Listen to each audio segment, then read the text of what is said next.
Salut Charles-Antoine. Allô Alex. Alors, un nom d'un athlète québécois à garder en tête. Ouais, je voulais le souligner ce matin puisque, bon, depuis quelques années, on parle de plus en plus de Québécois qui rayonnent dans la NFL. Bon, Laurent Duvernay-Tardif, Mathieu Bergeron.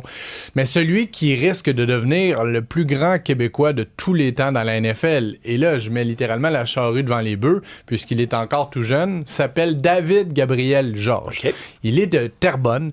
Et hier, son annonce d'université était tellement attendu et suivi aux États-Unis. Vous savez que le football universitaire au sud de la frontière, c'est littéralement une religion. Et il était un des meilleurs, sinon le meilleur joueur disponible aux États-Unis à sa position, celle de porteur de ballon, qui est une position très, très américaine. Moi, quand j'étais plus jeune, ce qu'on disait, c'est que tu donnes un coup de pied aux États-Unis dans un grand bac de plastique, il te sort 1000 porteurs de ballon dominants. Donc, c'est d'autant plus impressionnant. David Gabriel Georges a été le premier de l'histoire du football secondaire américain à être nommé meilleur joueur au pays. Comme Canadien. Impressionnant. Vous avez vu Friday Night Lights, le film, la série, pour comprendre à quel point c'est énorme. Ben, hier, il a choisi l'Université du Tennessee. C'est énorme. C'est un joueur dominant. Pour vous donner un ordre de grandeur, là, cette année, dans un seul match, comme porteur de ballon, 430 verges, 7 touché au sol. Il jouait dans une école préparatoire, donc un high school aux États-Unis, mais a déjà porté les couleurs d'Armand Corbeil, les Scorpions d'Armand Corbeil à Terrebonne. C'est vraiment, vraiment une grosse annonce et un nom, David Gabriel Georges, que vous allez entendre dans les prochaines années. Et vous savez peut-être que depuis quelques années, il y a maintenant un processus de rémunération, même si ce sont des athlètes amateurs.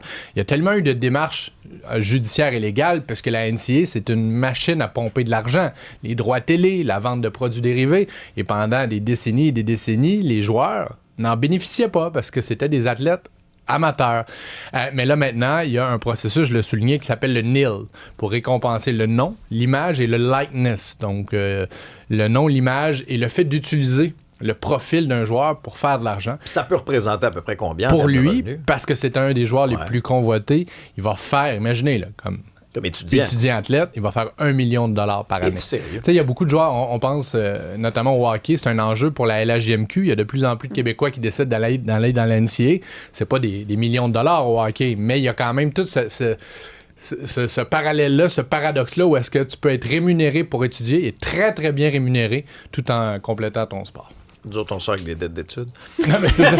Mais tu n'as pas besoin de rembourser trop vite. Faible taux d'intérêt. On peut les étaler. Puisque tu me parles de football, la folie angine de poitrine a même envahi la NFL. C'est quand même fou parce que c'est une grosse semaine. Hein, ils ont fait la couverture, Isabelle, de Billboard Canada. Pour les gens qui ont accès à la version imagée de notre émission, vous allez pouvoir voir l'œuvre complète publiée par la NFL pour célébrer le fait qu'on est à 50 jours du début de la saison. Et pour ceux qui ont seulement la version audio, vous allez reconnaître cet hymne devenu célèbre.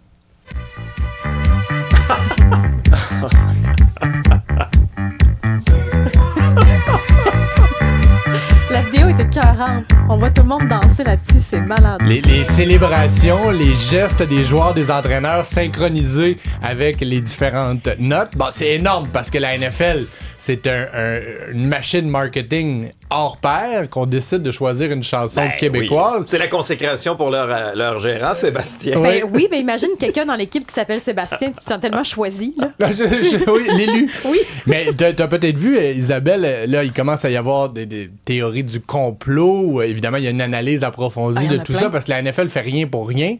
Donc, est-ce que... Là, j'ai entendu jusqu'à la mi-temps du Super Bowl. Là. C'est peut-être un peu... Mais, tu sais, on sait jamais. Aux côtés d'un autre artiste. Ou peut-être l'hymne national. Comment ils vont chanter? Ouais, ça mais c'est arrivé dans les dernières années qu'on l'a musicalement parlé. Avec un petit Sébastien de temps en temps. Oui. T'as-tu les droits? Parce que là, ça va nous coûter cher là, à chanter les paroles. Depuis le début de la semaine, là, c'est des bruits. C'est ça qui arrive. Et une séquence historique qui prend fin. Oui, hier, les Red Sox de Boston, je ris, mais c'est quand même très historique, avaient rendez-vous avec l'histoire, étaient sur une séquence avant de débuter la soirée. Je précise la soirée, non le match. Étaient sur une séquence de 14 victoires de suite. Bon, c'est un des programmes les plus mythiques de l'histoire du baseball, les Red Sox. Le record de tous les temps de l'organisation, c'était 15 victoires de suite. À l'époque, Ted Williams jouait pour les Red Sox et ils ont gagné. face aux Orioles, rejoignant justement cette séquence. Donc, on a égalé l'histoire. Mais le problème, c'est que c'était un programme double. Et ils ont perdu le deuxième match. Fait qu'on a eu la séquence historique pendant à peu près 20 minutes hier. Mais quand même, 15 victoires consécutives pour les Red Sox, qui étaient considérés comme une des pires équipes du baseball en début de saison. Et là, on se sont projetés à vitesse grand V devant... Merci. Ils sont toujours bons. Théâtre d'été. Oui. Ah, donc, oui. donc, ça fait mal aux Jays notamment parce qu'on voyait les Red Sox bien loin derrière les Jays et c'est finalement le scénario opposé. Merci, Charles-Antoine. Dans les prochaines minutes, on va parler avec le directeur du bureau d'enquête, Jean-Louis Fortin, qui va nous expliquer pourquoi le Parti libéral du Québec a largué une ex-candidate. Je dis, là, ça passe vraiment pas auprès de cette ancienne candidate-là qui accuse le parti de s'attaquer à son intégrité. Question-réaction, 187